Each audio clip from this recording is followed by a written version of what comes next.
Right now, your mind may be suspended in a state of restless waiting, feeling as though your current life is merely a temporary, shadowy plateau you must cross to reach somewhere real. You sense that the ground beneath you is uncertain, perpetually shrouded in a cold, white mist that hides the destination you have been desperate to secure. Every step feels heavy, burdened by the weight of a stone keystone you carry in a harness across your back, convinced that if you stop building the bridge to tomorrow, you will tumble into the void of the present. This quiet, persistent anxiety, the feeling of being permanently in between, never quite settled, never quite arrived, and always bracing for a chasm that may not exist, has worn you thin. The air around you feels thin, damp, and indistinct, smelling of wet lichen and high, forgotten altitudes, and your shoulders ache from the phantom straps of the harness you have worn since the first moment you decided your life wasn't quite enough as it was. You are not broken for feeling this state of suspension. What you are experiencing is not a failure of character or a lack of direction. It is the natural, aching result of trying to construct a solid path over a landscape that is already ground. Tonight, we will not try to force the mist to clear, nor will we attempt to finish the bridge that has kept you so weary. We will gently explore how it feels to finally set down the heavy stone, to unbuckle the harness, and to discover that the gap you have been terrified of crossing is merely the mist itself, a cool, soft presence that asks for nothing but your patience. Tonight, we will not try to solve the riddle of your transition. We will learn how to walk on the ground you are already standing on.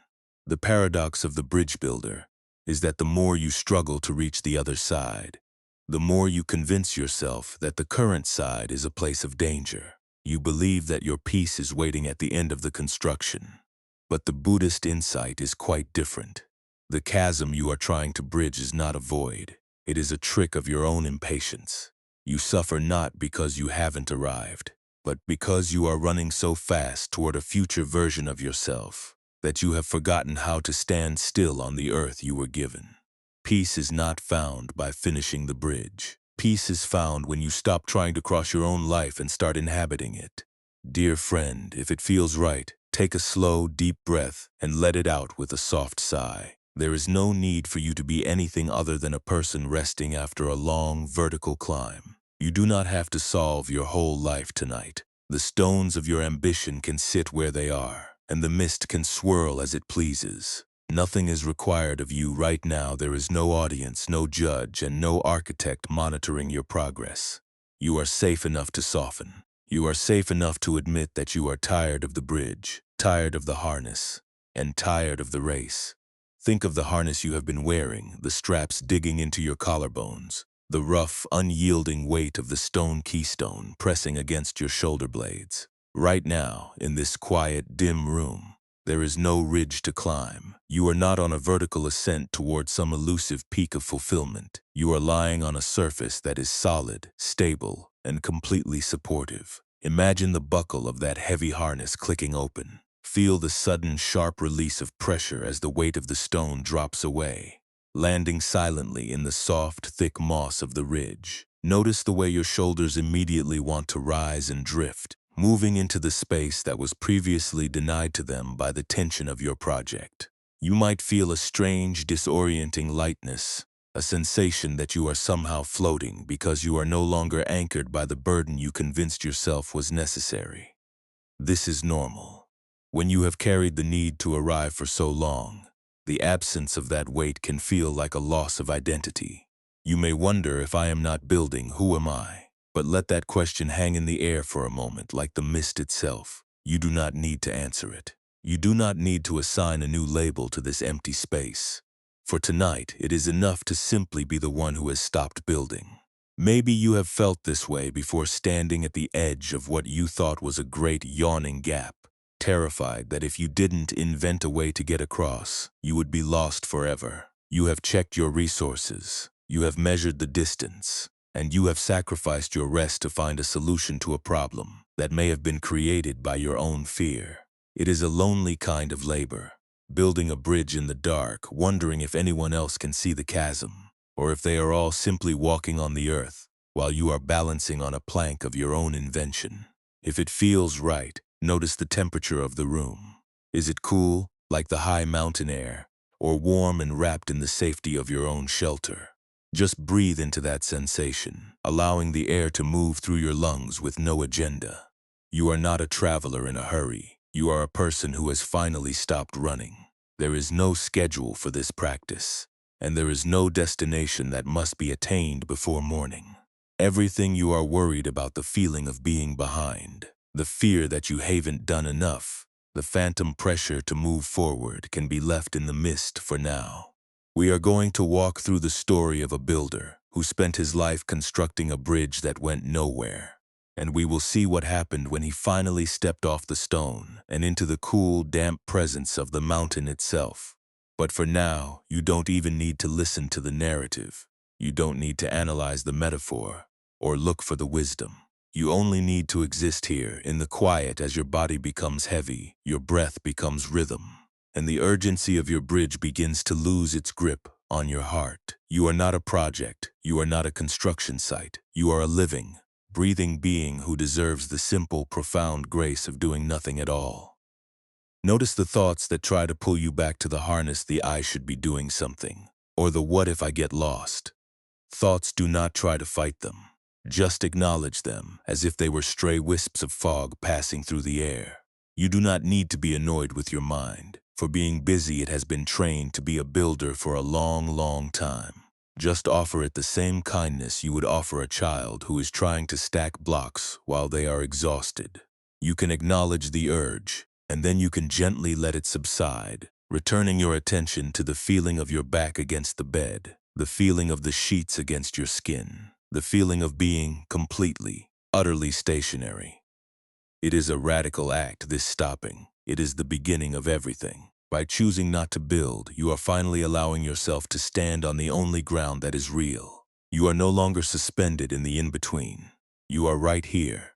And right here, there is no chasm. There is only the mountain, the night, and the slow, deep, unending permission to finally be still. You have arrived, dear friend, not by crossing to the other side, but by finally letting go of the need to leave this one. Take another breath, let the shoulders sink even further, and let the mist of your expectations dissolve into the quiet, welcoming dark of the room.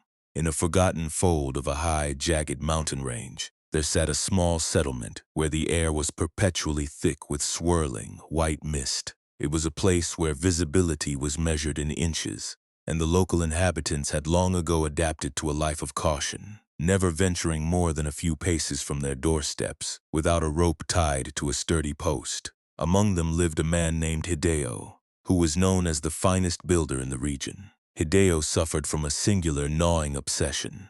He was convinced that the mist hid a vast, jagged chasm that divided his community from a land of eternal clarity and stability. He believed that if he could just construct a bridge strong enough, long enough, and perfectly balanced, he would finally be able to cross over and leave behind the uncertainty of his foggy, damp existence. For years, Hideo had been meticulously gathering heavy limestone blocks, hauling them up the treacherous, vertical ridges, his back constantly bent under the weight of his self-imposed mission. He wore a harness of thick, coarse hemp rope that dug deep grooves into his collarbones, a harness that he tightened every morning before the sun had even hinted at its rising. He never rested, because he feared that if he stopped building, the mist would solidify into an impassable void, trapping him forever in the in-between stage of his life. He felt behind, inadequate, and perpetually anxious, his eyes always fixed on a future point he could not see, while his feet shuffled across the mossy, uneven ground of the present. The landscape around him was defined by the clatter of his chisels and the rhythmic, painful thud of his stones meeting the ridge. He didn't notice the way the moss thrived in the dampness, or how the mountain flowers bloomed with a vibrant violet hue in the very mist he despised. He was too focused on the chasm. Whenever someone asked him why he looked so haunted, Hideo would merely point into the white expanse and say, "Can't you see it? The gap is growing. If I do not bridge it today, I will be lost in the middle forever." One evening, as Hideo was struggling to lash a heavy keystone into place, an old traveler approached. The man was dressed in a simple, rain-dampened robe, and he carried nothing, no tools, no ropes, and no heavy stones. He watched Hideo for a long time, his face unreadable, his breathing slow and rhythmic. The builder was soaked to the bone, his fingers raw and bleeding, the harness cutting so deeply into his skin that he winced with every movement of his lungs. The traveler waited until Hideo paused to catch his breath, his chest heaving, his eyes wild with the effort of the construction. "Tell me, builder," the old man said, his voice quiet, lacking any urgency. "What is it you are trying to reach with such violence?" Hideo glared at him, his frustration spilling over the other side, the side where the mist ends, where the ground is solid and the air is clear. "Can't you see the chasm? I am building a bridge so I can stop feeling like I am hanging in the air." The traveler stepped closer, not toward the bridge, but toward Hideo. "I have walked from the valley below, through the very heart of this ridge," he said. "I have walked through every inch of this mist, and I have yet to see a chasm. I have only seen ground, mountain, and lichen." "You are blind!" Hideo shouted, though his voice cracked. "It is there. I have measured the distance. I have mapped the drop. If I were to step off this ledge, I would fall into the void." The traveler didn't argue. He didn't point out the error of Hideo's math. He simply turned around, stepped off the stone platform Hideo had built, and walked directly into the thickest part of the swirling white vapor. Hideo watched, heart pounding, his hands gripping his harness straps until his knuckles turned white, expecting to hear the sound of the traveler plummeting. Instead, he heard the calm, deliberate sound of footsteps on grass. He heard the traveler humming a soft, low tune. And then the voice came back through the mist, sounding not distant or fearful, but completely present and near. "Hideo," the traveler called out, "I am standing exactly where you are trying to go. There is no bridge, there is no chasm. There is only the path, and it is under your feet." Hideo stood frozen on his platform of stone. He looked down at his own feet, braced on the slippery, wet rock, and then he looked into the mist. He felt the cold air biting at his skin. And for the first time he noticed that the air was not a void, it was just air. He felt the weight of his harness, the crushing, biting pressure of the ropes that he had claimed were his only defense against the fall. He stood there for an hour, the evening light dimming to a deep, bruised purple, while the mist continued to swirl, indifferent to his bridge, indifferent to his stones. He didn't step off immediately. The fear was too deeply carved into his bones, but he did something else. He reached up and touched the buckle of his harness. He didn't unfasten it, yet he wasn't ready to let go of the protection, but he loosened it, just enough to let his lungs expand. He felt the strap slide away from his collarbone, a small, shocking relief of pressure. He looked at the heavy keystone he had spent days hauling, the perfect piece of his bridge, and he let his hand rest upon it. It was cold, hard, and static. It held no life. He realized then that he had spent his entire life treating the present moment like an enemy he had to overcome, a gap he had to conquer. He had lived as if he were suspended, waiting for a permission that would never come from the bridge, but could only come from his own willingness to stand still. He was not a builder of bridges. He was a person standing on a mountain, and the mountain was not a place to be passed through, it was his life. The night began to settle in, wrapping the ridge in a blanket of absolute stillness. Hideo turned away from his construction. He didn't tear it down. He simply walked away from the platform. He walked back toward the small, dim light of his own house, his harness still hanging heavy on his back, but his gait slightly altered. He felt the ground beneath him, the real, firm, unyielding ground. And for the first time in his life, he didn't care where the other side was. He didn't care about the mist. He only cared about the sensation of the next step, the simple, honest, and sufficient act of walking on the earth he had already arrived at. He was tired, he was bruised, and he was profoundly, silently awake. He realized that the gap he had been so terrified of falling into was the very thing that had kept him from realizing he had been home the entire time. The way Hideo stood before his half-built stone platform, his skin raw and his spirit frantic, reveals the hidden cost of our own bridge building. You have likely spent a great deal of your life feeling as though you are currently inhabiting a space that is not your true destination. You look at your days, your struggles, and your present circumstances, and you see them as a temporary gap, a misty stretch of discomfort that must be bridged before you can finally allow yourself to be at peace. You carry the heavy, unyielding stones of your ambition, your self-criticism, and your desire to be better, convinced that until you reach the other side, until you are more successful, more composed, or more secure, you are fundamentally incomplete. But this very effort, this desperate, constant construction, is what keeps you suspended in the thin, cold air of the ridge, perpetually anxious and perpetually arriving. This story is not suggesting that you should abandon your goals or lose the desire to grow. It does not ask you to become a person who moves through the world without purpose. Nor does it suggest that you should turn away from the path you are on. It is simply inviting you to look at the difference between walking on solid ground and trying to build a bridge out of your own impatience. For as long as you can remember, you have been trying to solve your life, treating each day like a structural problem that needs to be engineered into perfection. You have been looking at the ground you stand upon and seeing only a chasm, fearing that if you stopped building for even a moment, you would fall into a state of worthlessness or stagnation. Buddhist wisdom suggests that this frantic construction is the source of a deeper, more hollow exhaustion than any external obstacle could ever produce. There is a profound distinction between the first touch of life, the reality of being in a situation that is incomplete, the reality of change, or the reality of finding yourself in the mist, and the second touch, which is the internal reaction we add on top. The first touch is what life presents to you. It is the inevitable reality of being a human creature on a mountain that is sometimes shrouded in fog. This first touch is not something you can control. It is simply the terrain of being alive. But the second touch, the one that keeps you tightening the harness until the straps bite into your bones, is the layer of resistance, judgment, and fear your mind adds to the first. You add the second touch when you convince yourself that the mist is a void you must escape, rather than a part of the landscape you are meant to walk through. You add it when you label your current stage of life as the waiting room, rather than your actual, authentic existence. That internal struggle, the constant, frantic effort to bridge a gap that exists only in your imagination, is the source of your deepest weariness. It is not the mountain that has exhausted you. It is the weight of the limestone you have been carrying, in the belief that your present self is not enough. When we speak of attachment, we are not talking about your capacity to dream or your commitment to the things you care about. We are talking about the way the mind turns the present moment into a target it must conquer.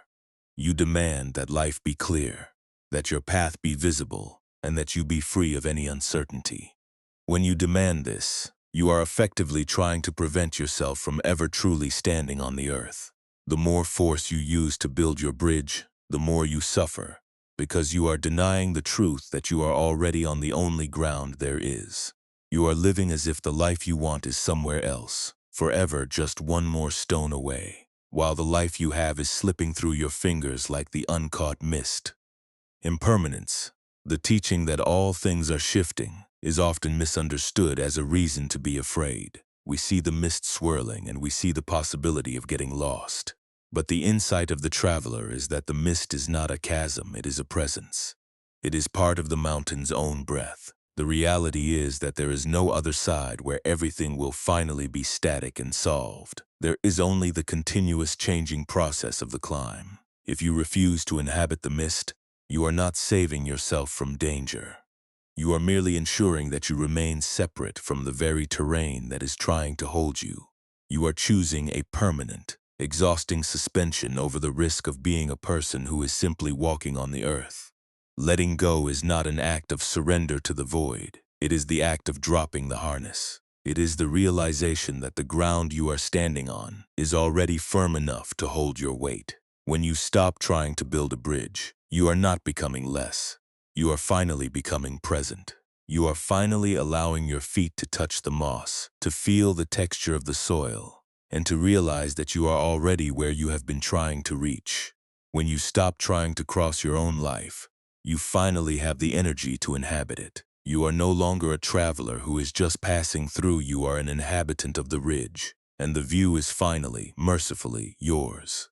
Mindfulness is simply the ability to notice the harness in your hands. It is the gentle awareness that says, "Ah, I am reaching for the limestone again. I am preparing to build because I am afraid that if I stop, I will vanish." You do not need to scold yourself for that impulse. You do not need to turn that realization into another reason to feel ashamed. You only need to notice it. You only need to see that you are carrying a weight meant for a project that has instead become a barrier to your own stillness. Awareness gives you the space to unbuckle the straps, just as Hideo finally loosened his harness, knowing he did not have to conquer the mountain to be worthy of standing upon it. Compassion, in this light, is the tenderness you show toward your own impatience. It is the ability to look at your history, the moments where you felt you had to build, the places where you felt you were behind, the times you felt you had to force a transition to be safe, and to see them as the history of a climber who was simply afraid of the drop. You don't have to pretend you were never afraid. You don't have to act as if you were always at peace. You only need to recognize that your history is the very thing that gives your present footing its depth, its texture, and its capacity to offer you the rest you have earned. You have spent so much energy trying to be the perfect architect of your own future, believing that if you were just constructed securely enough, you would finally be granted peace. But the peace you are looking for is not found in the completion of the bridge. It is found in the ability to walk through the mist without needing to know exactly where the path leads next. You don't have to be the strongest thing on the ridge. You don't have to be a bridge that never yields. You only have to be a traveler who is finally willing to let the harness fall away, trusting that if you step out into the white space, the ground will be there to catch you, and that the ground is enough.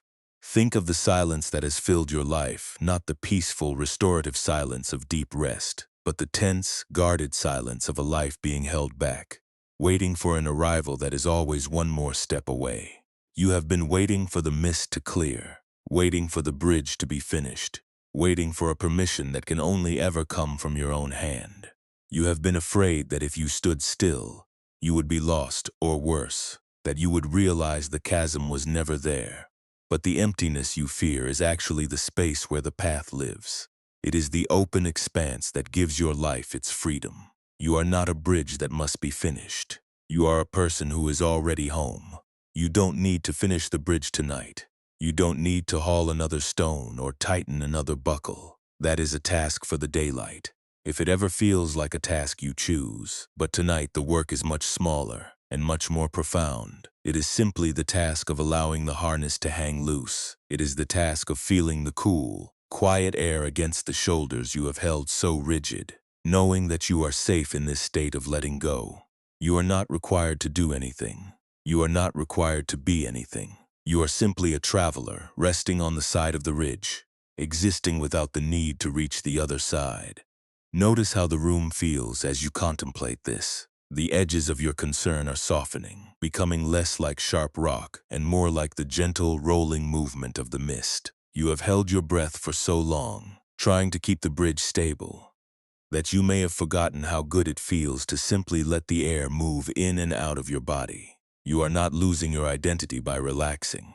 You are finally letting your existence settle into its own natural, comfortable form. You are not a construction project that needs to be defended. You are a presence that is allowed to simply occupy this space, supported by the floor, held by the quiet, and warmed by the slow, steady rhythm of your own heart. We are preparing to go deeper into the way this stillness can be transformed into a practice. But for now, just stay here. Stay in the realization that you are already standing on the ground you were desperate to reach. You are already enough, even before the path is paved. Let the weight of the stone fall away, leaving you light, leaving you open, and leaving you perfectly at ease in the presence of your own quiet truth. You have spent your life trying to span the distance, but the distance is not your enemy. It is the space for your life to unfold, and it has been waiting, with a patience you can finally share, for you to be ready to simply stand still. Now, let us invite the essence of this wisdom into the quiet sanctuary of your own mind. There is no requirement for you to change your posture or adjust your breathing to meet some ideal standard. Simply allow yourself to exist exactly as you are, resting in the space you have carved out for yourself tonight. We are not seeking to empty your consciousness or to drive away the thoughts that have been weaving through your inner landscape all day. Instead, We are practicing a more gentle art, the art of observing the empty ridge without becoming the builder itself. If it feels right, notice the rhythm of your own breathing. You do not need to lengthen it or force a specific pace, just observe the rise and fall of your chest, as if you were watching the gentle shifting mists move across a mossy plateau at dusk. Each breath is an entry, and each breath is a release. You might feel the weight of your body settling deeper into the surface beneath you. A signal that your muscles are beginning to understand the invitation to pause. Your jaw, often held tight by the effort of managing the construction of your own life, can unhinge just a fraction. Your shoulders, which carry the invisible burden of the harness and the stone, can drift toward the surface of the bed, no longer tasked with hauling limestone or measuring the distance of a chasm. Bring your attention to the worries that feel most urgent, the ones that tug at you with the need to be bridged, solved, or overcome. The ones that warn you of a void if you stop moving forward. Perhaps it is a persistent anxiety about where you are headed, a feeling of being behind your peers, or a quiet dread that you are standing on a platform that might give way. Do not try to push these thoughts away, for to push is to struggle, and we are learning to loosen our hold. Simply notice them. Give them a name if you like, perhaps the need to bridge, or the fear of the drop. Acknowledge them for what they are. Patterns of energy, mental echoes that have been caught in the crevice of your mind. Imagine, in the center of this quiet, resonant space, the heavy stone keystone you have been carrying in your harness. In your mind's eye, feel the weight of it, the cold, abrasive texture of the rock, the pressure it exerts against your spine. It is the symbol of your need to arrive, to ensure that you are safe, and to prove that you are not just floating in the white space. Whenever a thought arises that demands you build, or that warns you of emptiness if you allow yourself to stand still, imagine yourself gently, slowly, reaching back to unbuckle the harness. You are not discarding your ambition or your life, you are simply allowing the stone to fall, just a few inches, into the soft, thick moss of the ridge. You are taking the demand for transition out of your internal machinery and allowing your natural state to exist, even if only as a faint, distant breath in a moment you didn't have to construct. Watch as you let the stone go. Observe the way your shoulders feel, now that they are no longer braced against the cutting edge of the straps. Feel the sense of openness in your back, the way the muscles finally surrender to the support beneath you. If the thought returns, if the urge to pull another stone from the mountain arises, know that this is not a failure. It is simply a habit of the mind, one that has kept you feeling in control for a long time. You can greet it with compassion, saying to yourself, I see you, but I do not need to carry this stone right now. And then, with the same gentle patience, you can place that impulse too, upon the ground, letting it settle into the earth. There is no rush to finish this process. The room is vast, and it can hold every concern, every project, and every fear you have brought with you into the night. You are not abandoning your life. You are simply creating a space where the thoughts can rest, and where you can rest alongside them. You are the traveler who has finally decided to unbuckle, realizing that the value of your existence was never something that had to be bridged, because it was always the path itself. You are finally allowed to be unarchitected, unmapped, and unbridged. As you continue to breathe, notice the physical sensation of letting the keystone stay on the ground. Does your chest feel lighter, even by a small degree? Does the space behind your eyes feel a little less crowded? This is the sensation of shifting from the role of the builder to the role of the walker. You are watching your life unfold, rather than constantly trying to force it over a chasm that does not exist. You might notice that when you stop trying to span the gap, the world doesn't disappear, it remains, held together by the same forces that keep the stars turning and the night air moving. It is not your construction that keeps your life intact, it is the natural, rhythmic flow of existence itself. If the mind begins to spin, if you feel the old, familiar pull of the need to bridge with the heavy, brittle weight of your anxiety, simply return to the feeling of your breath. Let the breath be the anchor that reminds you that you are here, in this room, in this moment, and that this moment does not require a stone. You are safe enough to be still. You are safe enough to be in between, even if you don't feel entirely peaceful yet, even if the thoughts are still noisy or persistent. Know that the act of noticing them, the act of choosing to let the stone drop, is the most profound kind of wisdom. You don't need to believe that everything will be perfect tomorrow.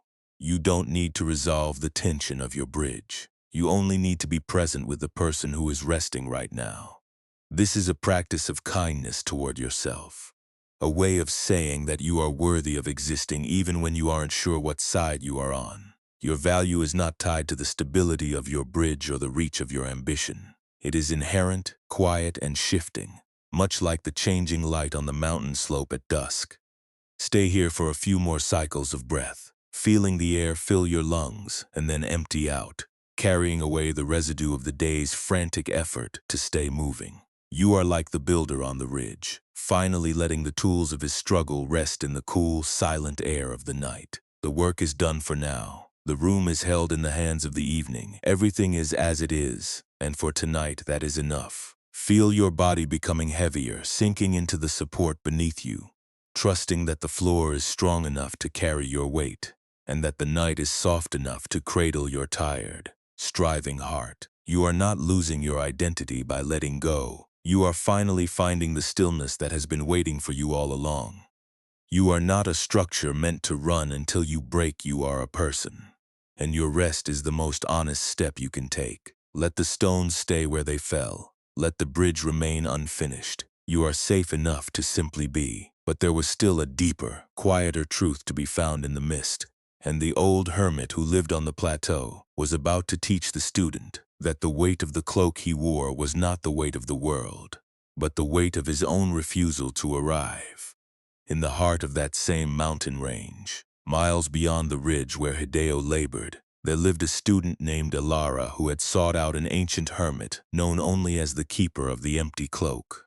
Elara's life was defined by the same desperate sense of suspension Hideo had felt. She spent her days attempting to master the art of correct transition, believing that if she could just perfect her way of moving from one stage of life to another, she would finally be secure. She had left her home, her career, and her comfort to study under the hermit, convinced that he possessed a secret technique, a specific, disciplined way of crossing the gaps in life, without ever feeling the terrifying uncertainty of the mist. The hermit's home was not a temple or a grand hall. It was a small, sparse clearing, nestled deep within the densest part of the mountain's white veil. He did not teach construction, nor did he offer lessons on how to reach the other side. Instead, he spent his days sitting on a flat gray stone, watching the mist shift, and whenever Elara approached him, frantic and breathless from her own attempts to get somewhere, he would simply hand her a heavy, tattered cloak. It was a garment made of thick, coarse wool, soaked through with the moisture of the high-altitude dampness, and it had no closures, no buttons, and no way to be tied shut. "Put this on," he would say, his voice barely audible over the soft sighing of the ridge, "and stand in the center of the mist until you can feel the weight of it."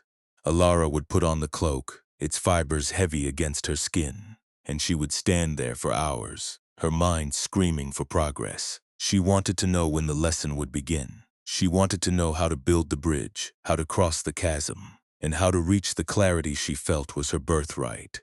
She felt behind. She felt as though she were wasting time, while others were successfully navigating their own transitions. She would adjust the heavy fabric, trying to find a comfortable position, trying to fix the way it hung. But the wool was too thick and too sodden to be tamed. She would stand there, her heart racing, her thoughts rehearsing the future, waiting for the hermit to finally tell her the secret of how to escape the mist. One particularly cold afternoon, the wind picked up and the mist turned into a fine, freezing spray.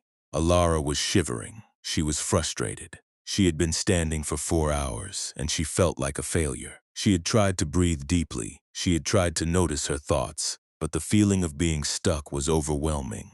She felt the heavy, useless cloak dragging at her shoulders, and she finally exploded. She pulled the garment off, dropped it into the wet mud, and turned to the hermit, her eyes stinging with tears. "I cannot do this," she cried, her voice trembling. "I am not learning anything. I am just standing in the cold, wearing a heavy, wet cloak, waiting for a destination that never arrives. Why won't you teach me how to cross? Why won't you show me the bridge?" The hermit didn't look up. He was carefully observing the way the mist was clinging to a patch of lichen on a nearby rock. "You are trying to cross the chasm," he said calmly, "but you are still wearing the cloak of your own impatience." Alara looked down at the mud-stained wool on the ground. She was about to argue, to explain that it was the cloak that was the problem, that it was the cold that was the problem, that it was the hermit's refusal to teach that was the problem. But as she stood there, her own body cooling down in the absence of the heavy fabric, she had a quiet, sudden realization. She had been treating the cloak not as a garment, but as a burden, just like she had treated her life. She realized she had been trying to find a way to wear her life that would make it feel light, predictable, and solid, all while refusing to accept the dampness, the cold, and the simple fact that she was currently standing in the mist. She looked at the hermit, and for the first time, she didn't see a teacher withholding a secret. She saw a man who was simply existing. He wasn't waiting for the mist to clear. He wasn't building anything to reach a higher state. He was just sitting on a cold stone, and he was completely at home. "I am so tired of running," she whispered, the words surprising her. "I am so tired of trying to be somewhere else." The hermit looked at her then, his eyes kind, his expression entirely free of judgment. "The cloak is heavy because you are trying to hold it closed," he said softly. "You are trying to force it to be a shelter, when all it is a piece of wool. The mist is cold because you are trying to resist it. You are trying to bridge a gap that is actually the very ground of your being." Ilara didn't have a sudden, perfect awakening. She didn't become a master of the mountain, but she did something small, something that would change the trajectory of her heart. She picked up the wet, muddy cloak. She didn't try to wring it out, and she didn't try to drape it perfectly over her shoulders to hide her shivering. She simply let it drape loosely, open, completely unfastened. She walked back to the stone where the hermit sat, and she sat down beside him. She didn't try to meditate. She didn't try to fix her anxiety. She simply sat, and she felt the cold air against her skin, and she felt the weight of the wool. She noticed her mind starting to chatter. "This isn't productive. I should be doing more. I should be better at this." And instead of following that voice, instead of building a bridge of rationalizations, she simply took one long, slow, deliberate breath. She didn't try to make the breath spiritual. She just felt it move in and out. She let the thought be there. She let the discomfort be there. And she let the mist be there. She remained there as the light faded. She didn't become enlightened, but she did become a person who was no longer fighting the weather. She was a person who was finally willing to be cold, willing to be damp, and willing to be exactly where she was, without the need for a structure to justify her existence. It was a subtle, almost invisible shift, but it was the beginning of her true life. She had stopped being the builder who was terrified of the drop, and she had started being the human who was finally learning how to walk on the earth. The hermit leaned back, closing his eyes, and the silence between them was no longer a chasm to be crossed. It was a space to be shared. Alara felt the weight of her own history, the weight of her own ambitions, and the weight of her own fear, and she realized that none of it was a bridge. It was just life, and life, she finally understood, was not a place to arrive at. It was the place where you were already standing, waiting for you to finally take off the harness, set down the stone, and allow yourself to simply feel the air on your skin. You, too, have carried your own version of that cloak. You have worn the weight of your own impatience, the heavy wool of your desire to be anywhere but here, convinced that the current moment is a place of transit rather than a place of arrival. Maybe you have been trying to make your life feel like a shelter, trying to button it shut, trying to keep out the dampness of the unknown, all while feeling that the fabric is tearing, that the cold is seeping in, and that you are fundamentally failing to construct a perfect life. But what if the chasm you feel is not a gap in your life, but a gap in your willingness to see that you are already on solid ground? What if the feeling of being in between is not a temporary state you must escape, but the very place where your life is actually happening? When you find yourself reaching for a plan, when you find yourself bracing against the uncertainty of a Tuesday or a Sunday, when you find yourself holding your breath to keep the mist out, can you remember the student's cloak? Can you remember that you don't have to keep it fastened? You don't have to make it a shelter. You can just let it hang, allow the air to touch you, and trust that you are safe enough to be exactly where you are. It doesn't require a master to teach you this. It requires only the small, quiet discipline of returning to the present, over and over, whenever you notice the harness tightening across your back. Whenever you find yourself trying to build a bridge to a better version of yourself, stop. Feel the stone in your hands. Feel the weight of the construction. And then just for a moment, let the stone rest. Let the harness slip. Feel the relief of having nothing to build, nothing to protect, and nowhere else to be. You will find that you have more room than you realized. You will find that the mist, rather than being a void, is actually a soft, cool presence that is perfectly comfortable to walk through. You are not a temporary thing, a construction in progress, or a bridge awaiting completion. You are the mountain itself. You are the ground beneath the moss. You are the one who is finally, after all the years of hauling stones, coming home to the simple, unengineered, and entirely sufficient reality of standing on the earth.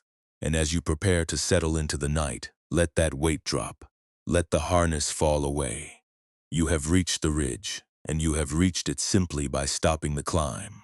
The way Alara stood before the mud-slicked ground, watching the hermit return to his stillness, reveals the architecture of your own internal struggle. You have spent your life believing that if you were not actively bracing against the mist, if you were not perpetually engaged in the construction of a sturdier, more arrived version of yourself, you would be lost to the elements. This belief is a heavy, abrasive kind of labor. It forces you to live in a state of chronic vigilance, where every unexpected shift in your circumstances is scanned for failure, and every moment of stillness is treated like an unauthorized pause in your progress. You have been treating the landscape of your life like a faulty bridge that demands constant, grueling reinforcement, convinced that if you stop tightening the bolts of your ambition, the entire structure will collapse into a void of irrelevance. But this very effort, this obsessive, muscular need to span the distance between who you are and who you think you must become is the primary source of the exhaustion that settles into your marrow when the lights go out. Consider the delicate, almost invisible mechanism of your own distress. When you encounter a situation that challenges your sense of order, perhaps a sudden shift in your career, a relationship that feels less secure than you desire, or a persistent awareness that you are not where you thought you would be. By now, this is the first touch of life. It is the raw, unadorned reality of being human in a world that refuses to hold a static shape. It is the sudden drop in temperature when the clouds roll over the ridge, or the sensation of finding yourself walking on mossy, uneven ground without a map. This first touch is unavoidable. It is simply the friction of having a heart that beats in rhythm with a changing, untamable world. But the second touch, the one that keeps you pacing your inner halls in the deep of the night, is something entirely different. It is the layer of judgment, panic, and fierce, unyielding resistance your mind pours over the first touch, as if you could rewrite the mountain's architecture through the sheer force of your own anxiety. You add this second wound when you declare that the current state of your life is an unacceptable obstacle rather than a place of existence. You add it when you label your uncertainty as a void that must be bridged, or when you look at the mist of the unknown and see only a sign of your own inadequacy. That internal struggle, the constant, frantic effort to build a bridge out of your own worry, is the source of your deepest, most persistent weariness. It is not the mountain that has exhausted you. It is the weight of the limestone you have been hauling, in the belief that your present self is not enough. You are trying to bridge the gap between what is and what should be, never realizing that the gap itself is an illusion, and the exhaustion comes from the construction, not the climb. When you attempt to fix your self-worth through the lens of shame, you are essentially trying to build a bridge out of broken rock. You use the tools of your own insecurity, rehearsing future disasters, replaying past errors, seeking constant approval from a world that doesn't hold the blueprint for your soul, and you wonder why the foundation never settles. But you cannot create a sense of belonging through the energy of rejection. When you judge yourself for being in between, you only create more tension. When you judge yourself for not yet having arrived, you only add a layer of bitterness to the experience of being. This is why you feel like you are chasing a horizon that always retreats. You are trying to resolve the restlessness of the heart by using the restlessness of the mind as your primary instrument, never realizing that the instrument itself is what keeps you tethered to the ridge. The wisdom offered here is not that you should cease your efforts or abandon your dreams. It is that you should stop treating every moment of transition as a failure of your own design. When a thought of being behind arises, you don't have to turn it into an identity. You don't have to become the builder. You can simply observe the thought as the mist passing through the air. You can look at it and acknowledge there is the sensation of wanting to be further ahead, or there is a fear that I am lost, and then you can choose not to pick up the heavy, rusted hammer of self-judgment. You can choose not to invest your precious limited energy into the story that your anxiety is trying to sell you. You can let the sound of that worry ripple out and fade, just as Alara let the cold spray of the ridge finally touch her skin without needing to hide from it. Peace is not the state where the path is perfectly paved and every uncertainty has been dismantled. Peace is the state where you are no longer at war with the fact that the path is swirling, that the destination is shifting, and that you are allowed to be in the middle of it. It is a different relationship with the reality of your own life. When you encounter a moment of deep uncertainty, you no longer see it as a breach of your perimeter. You see it as a mark of your own resilience. You no longer see your vulnerability as a personal defect. You see it as the space where the present moment can finally take root. Because you are not adding that second layer of resistance. The energy of the emotion does not get stuck. It moves, it flows, and it dissipates on its own, leaving your heart clear once more to hear the quiet, steady rhythm of the ground beneath your feet. You have turned your pain into an identity because it felt like the only way to make sense of your experience. If you are the person who is always searching for the bridge, then at least you have a name for the restless ache in your chest. But this identity is a harness that never unbuckles. It locks you into a narrative that requires you to stay on guard, to keep hauling stones, to keep explaining your worth to the wind. Tonight, you are invited to set that identity down. You are not your project. You are the traveler in the mist. You are not your past construction. You are the one who has finally stood still. You are not your anxiety. You are the vast open space that is capable of noticing the mist without being consumed by the fear of it. The fear of uncertainty is perhaps the deepest layer of this cage. You cling to the hope that if you can just predict what is coming by spanning the gap with enough logic, you will be safe. But the future is never as rigid as your fears pretend. It is fluid, it is open, and it is precisely because it is uncertain that it holds the possibility for genuine connection, for new patterns, and for unexpected moments of beauty. Your desire for total control over your transition is actually a refusal to participate in the life that is unfolding right in front of you.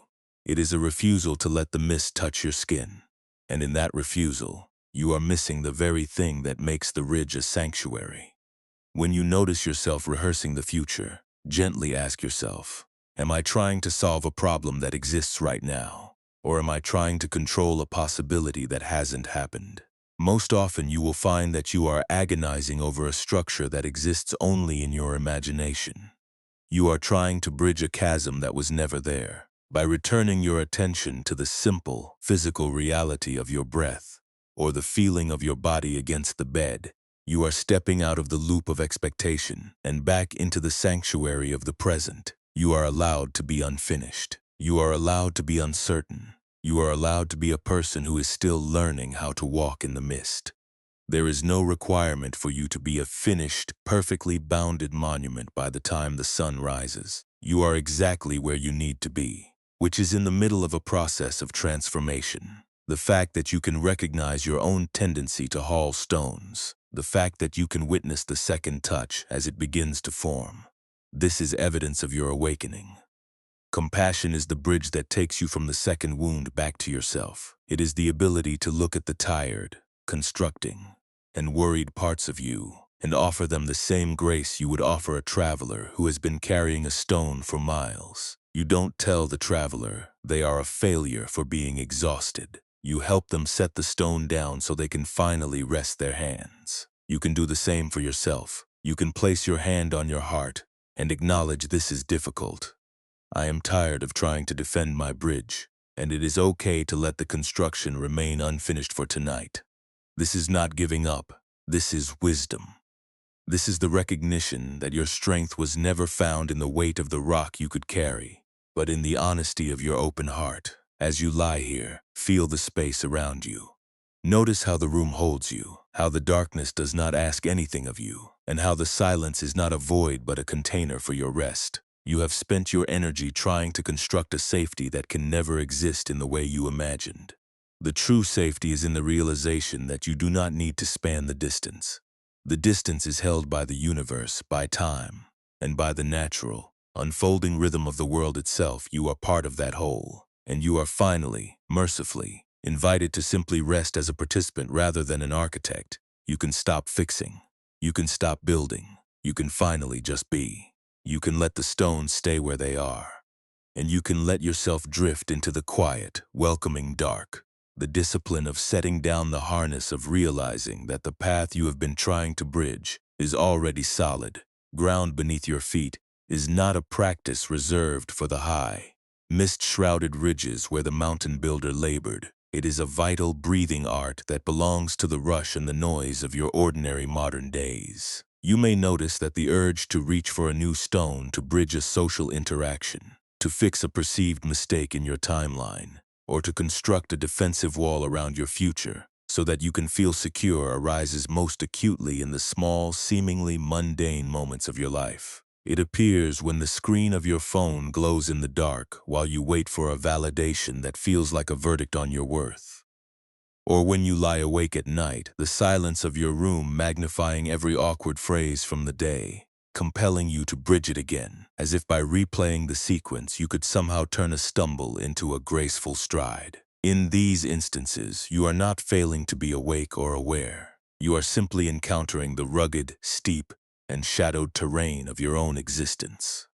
When you find yourself lying awake at night, the silence of your room magnifying every thought of the day's perceived errors, notice the way your mind immediately looks for the harness. You feel the need to strap in, to haul the heavy weight of regret, to justify, or to disappear behind a wall of explanations. But this is where the wisdom of the ridge becomes your most practical companion.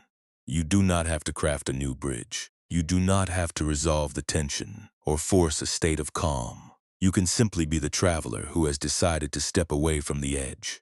You can acknowledge the hum of the internal construction without needing to turn it into a stone that alerts the rest of your nervous system to a danger that isn't present.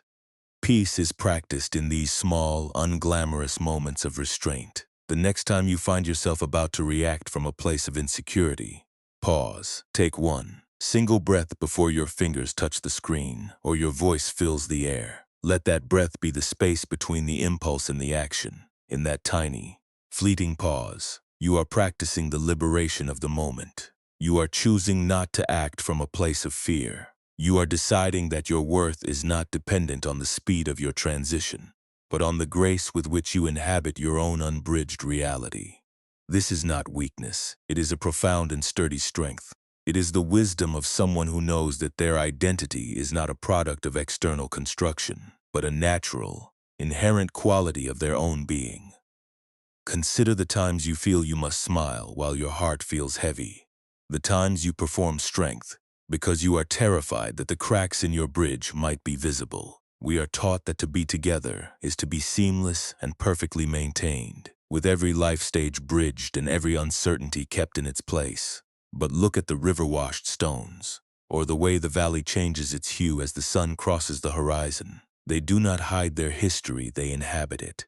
They celebrate the texture of time. You can live your life with this same openness. You can care deeply about your relationships, your work, and your future without needing to trap every transition in a container of anxiety. You can be dedicated to your path without treating every minor detour like the end of your entire mission. When you stop trying to keep your life looking like a perfectly engineered bridge, you finally discover that your ability to connect with others increases, because you are finally showing up as a person, not as a performance. The guilt that often arises when you try to rest the nagging voice that insists you haven't earned your stillness, because you haven't solved your current challenge, is just another layer of the heavy wool cloak you have worn for years. You believe that if you aren't busy hauling stones, you are somehow behind. But you are not a builder meant to work until you crumble. You are a human being, and your rest is as much a part of your unfolding as your ambition. When you lie down at the end of a long day, you are not failing to be productive. You are honoring the need for the mountain air to simply pass through your lungs. You are allowing the tension to dissipate naturally. You can rest without a justification. You can exist without a scorecard. You can be still without being ashamed of the space you occupy. Not every thought that enters your mind deserves an audience. Not every feeling that brushes against your heart is a command that you must follow. When you feel the familiar pull of self-comparison, comparing your current chapter to the perceived perfection of someone else's highlight reel, imagine that it is a small, passing wisp of fog, a minor tremor in the ridge that does not need to be amplified by your own frantic attention. You can let it drift and vanish. You can watch it move through the air, like the vapor moving through the trees, without needing to rush for a harness to keep the reality out. By not feeding the comparison, you are saving your energy for the things that actually matter. You are saving your presence for the people and the passions that deserve your most authentic, unmeasured self. This modern life is not a trap designed to keep you in a state of performance. It is a vast, resonant landscape, much like the one where the student sat with the hermit, where the light will always shift, the wind will always blow, and the unexpected will always arrive. You cannot scrub away the realities of being human. You cannot force the world to be a perfectly clean, predictable path, but you can change your relationship to the elements. You can move from the exhausted, rigid builder fighting the terrain to the person who realizes the ground is meant to hold the walk, not the stone. You can meet your life with a softness that is not brittle, with a patience that is not resigned, and with a courage that finally allows you to be simply present. Think of the moments where you have felt most alive, most connected, and most at peace. They rarely occur when you are hauling the limestone, or when you are tightly bound in the defensive straps of your own projections. They occur when you have let go. They occur in the small, unguarded moments, a laugh shared with a friend, a quiet walk in the evening air, the act of sitting with a piece of work and being content with the progress you have made. However imperfect it might be, these are the moments of your true nature. They are the times when you have finally stopped the building and started the living. As you look toward the morning, remind yourself that you do not need to arrive with a new, flawless achievement. You do not need to present a version of yourself that has been paved until it is unrecognizably smooth. You can arrive exactly as you are, a person with a history, a soul with depth, and a spirit that has finally learned how to trust the path. The world needs the presence that only you can offer, and that presence is only possible when you are willing to exist without the harness. You are not a bridge that needs to be defended. You are a ridge that is meant to be inhabited. And so, in the small decisions you make tomorrow, the way you speak to yourself when you err, the way you pause when you feel the pressure to produce, the way you allow yourself to be still when the world is rushing, remember the mountain. Remember that your worth is not a product of your construction, but of your capacity to hold the stillness. You are doing the work of a lifetime by simply deciding to be a little kinder to your own unengineered edges. You are shifting the entire architecture of your inner world, moving from a vault of defensive effort to an open ridge of lived experience. Every time you choose to leave the harness unbuckled, you are inviting the world to meet you. And every time you choose to listen to the rhythm of your own heart, rather than the loop of your mind's demands, you are finally coming home to the one who has been waiting for this moment of grace all along. You have everything you need, and you have always been enough to be here. The stillness is not a danger anymore. It is the space where your life is finally permitted to bloom. And in the quiet of this night, as you let go of the last of the straps, you can feel the entire structure of your being loosening, deepening, and coming to rest, finally free from the need to construct, finally free from the need to bridge, finally free to just be the vast, peaceful presence of your own existence, standing firmly on the mountain, opening out into the great, welcoming dark. The exhausting labor of the builder is finally finished. For a long time, you have stood upon the vertical ridges of your own life, the cold, abrasive weight of the keystone harness cutting into your spirit, the frantic rhythm of your construction defining the map of your days. But feel your hands now, lying open and motionless upon the fabric of your bed. They are empty, and in that emptiness, there is no failure, only a profound, long-awaited quiet. You do not need to span the chasm of your own future with stones of effort or planks of perfection.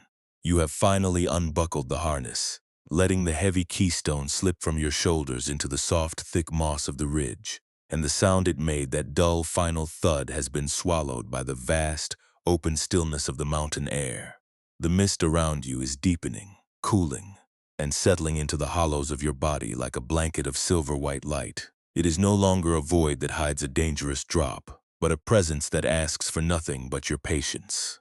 It is a refuge, a sheltered stretch of the mountain plateau where you have been granted permission to stop the building. The ridge remains, ancient and indifferent, but it no longer demands your engineering. The stones you spent so much time hauling are darkening in the dim light, softening back into the natural, shifting stillness of the mountain. And you are finally free from the need to make your life a construction project that refuses to acknowledge the ground beneath your feet. As you drift toward the edge of sleep, let the image of the bridge in progress dissolve into the velvet dark. Imagine the moonlight tracing the contours of the mountain, not as barriers to be overcome, but as pathways to be rested upon. The tension of your construction is thinning. The rhythm of your breathing is the only rhythm that matters now. Steady and unforced, a gentle tide rising and falling in the deep. Everything you were trying to reach, every version of yourself you were afraid would never be realized, is held in the infinite, patient memory of the mountain itself. You are not a structure that needs to be finished. You are a traveler who has found the plateau, and the ridge does not require you to keep climbing until the morning. Your breath is becoming a slow, effortless movement, drawing you further away from the need to map, to measure, or to span. With every quiet exhalation, you are releasing the final remnants of that brittle, stone-whited identity, letting it slip away into the soft, dark earth. Your muscles, which were once coiled for the haul, are unraveling into the comfort of the linens. You are becoming as open as the mist, as ancient as the lichen, and as unburdened as the air that wanders the slope, needing nothing, owning nothing, and perfectly at peace in the resonance of the ridge. There is nothing left to construct. There is no gap that must be bridged before you close your eyes. Even if the memories of the harness come to visit, even if there are places where your shoulders still feel the phantom ache of the straps, know that these are not signs of your inadequacy. They are the marks of a human who has spent a long, long time trying to be more than a passing traveler. You have done enough by simply choosing to stand still. You are allowed to be unfinished. You are allowed to be unbridged, for you are held by the mountain. Let the sounds of the night, the gentle rustle of the fabric, the soft, distant settling of the house be the only music in your sanctuary. You are not required to provide a progress report. You are not required to be a testament to your own ambition. You are not required to keep the chasm spanned with your own vigilance. The architecture of your soul is built on a grace deeper than your own anxious effort, and that foundation is holding you perfectly, securely right here, in this depth of rest. Your mind is like a deep, protected plateau at the heart of the ridge, the air cool, the shadows kind, the surface undisturbed by the frantic pace of the day you have finally left behind. Feel the deep restorative warmth spreading through your body, from the top of your head to the tips of your toes. It is the warmth of finally being home. It is the warmth of realizing that you have been enough all along, even when you were so busy trying to build yourself into something that could never be lost. You have stepped out of the role of the builder, out of the role of the architect, and back into the role of the walker. And as a walker, you are entitled to the rest that this deep mountain stillness provides. You are entitled to the peace that this night offers, without any conditions, without any need to earn it through the labor of your stone. Everything that belongs to tomorrow will wait for tomorrow. Your projects, your aspirations, the path you are meant to take. When the sun warms the ridge, they are not going anywhere. And they do not need your mental presence tonight. You are free to let them drift into the periphery, to let them exist as mere suggestions rather than current commands. Your world is vast, contained, and entirely peaceful. It consists of the gentle rise of your chest, the touch of the pillow, and the quiet, steady rhythm of your own heart, which needs no bridge and no destination to be whole. As the last remnants of the day's construction fall away, recognize the gift of this wide, unbridged expanse. It is not an absence of purpose. It is the presence of your own true nature. Beneath all the layers of hauling and all the habits of the harness, it is the ridge that is not defined by the crossing. It is the mist that is not defined by the distance. It is you in your most essential, quiet, and peaceful form, resting in the stillness of the night, finally at one with the earth. Trust in the unfolding of the mountain. Trust in the cycle that turns the day into the night and the climbing into sleep. You are part of that great, unhurried rhythm. And you are exactly where the mountain has placed you. The harness is unbuckled. The stones are resting. The plateau is still, and it waits in the moonlight, perfectly complete in its own beautiful, shifting, and honest way. And what if the firm, solid ground you were trying so desperately to reach by building a bridge was already beneath your feet, waiting only for you to stop hauling stones so you could finally feel its steady support?